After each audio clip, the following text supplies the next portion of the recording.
The square body is finally at the garage. Let's do a quick walk around and then we'll talk about where we're going. So it's an 87 two-door short box. If we go down the side, the marker's been shaved, the badge has been shaved, the rain gutter has been shaved, and the gas fill has been shaved, which is awesome because I'm planning on doing a bed fill. So for tires, for wheels and tires, it has these aluminum smoothies all the way around with these off-road 4x4 style tires. Doesn't quite look right for a two-door short box, so those are definitely going to be changing. The interior is pretty bad. The dash is all cracked. It's got the Chrome Deluxe trim though, that's pretty cool. Steering wheel's in good shape, both the door panels are pretty ratty, and this third gen Chevy seat has got to go. The tailgate on this thing was almost cool until they did that. The release is on the inside right here. One of the over here on this side has disconnected and doesn't want to release, but it was cool until they did that. On the other side of the truck, it's the same thing. Marker and badge are both gone, rail's gone, and the fuel fill on this side is gone. And they did this for some reason. I believe this is a Blazer gas tank, and they mounted it directly into the bed of the truck. So that's definitely coming out today. And for a motor,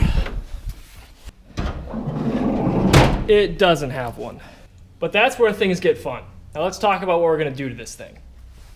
So right now the truck's sitting at stock ride height, and I'm planning on doing a 4-5 drop. So that's an axle flip kit in the rear, and 2-inch drop coils and 2-inch drop spindles in the front.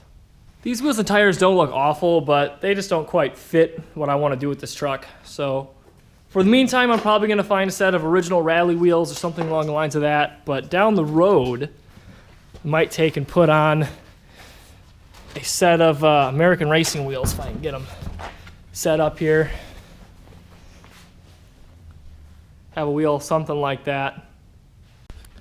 This fuel cell's definitely coming out. I'm hoping I can mount it between the frame rails underneath right here and then make a nice spot in the bed for the gas fill. So we're gonna plan on getting that out today and see if it fits underneath, and then we'll go from there. For a motor, it's pretty easy. I've got a 5.3 of the 4L60 sitting right here. So this is gonna go in there for now.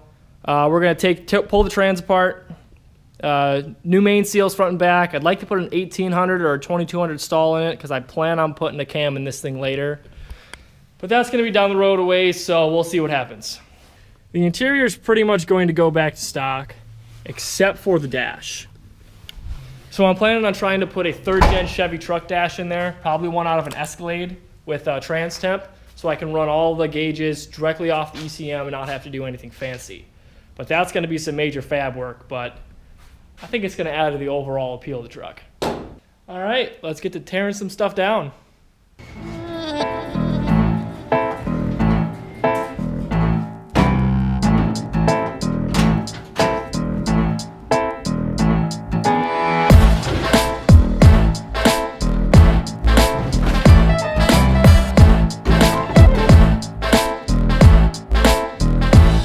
So glad this thing's not lowered yet.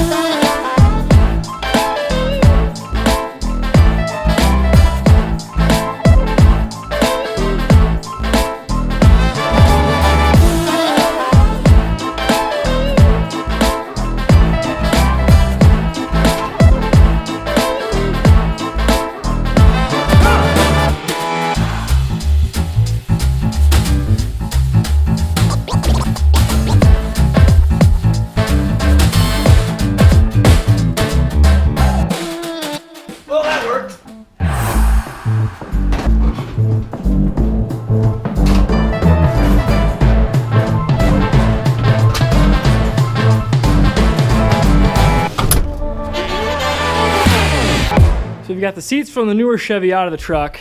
We've got an original seat back in it.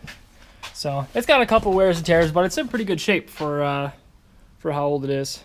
So I probably will have this recovered later on down the road, but this will work great for right now. We also got the gas tank out, and it still is half full of fuel, so we're gonna have to figure that out. Let's see if this fits down underneath. So we're about 26, assuming we're 26 square. Yeah, about 26 inches square and a foot tall. All right.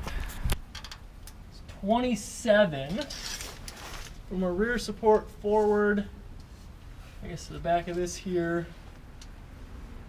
It's pretty tight on the rear end, but from the lowest point, the gas tank would hang down really low from the rear end, or from the bumper. So we might have to find something else for a fuel tank. So that tank won't work, but I do have this.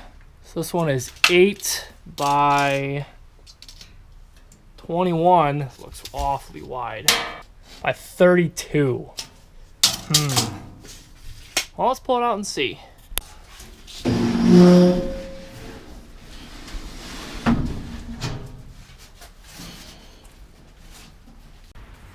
So this fuel cell is 8 by 21 by 32. So let's see if this will fit. Where's 32 gonna sit?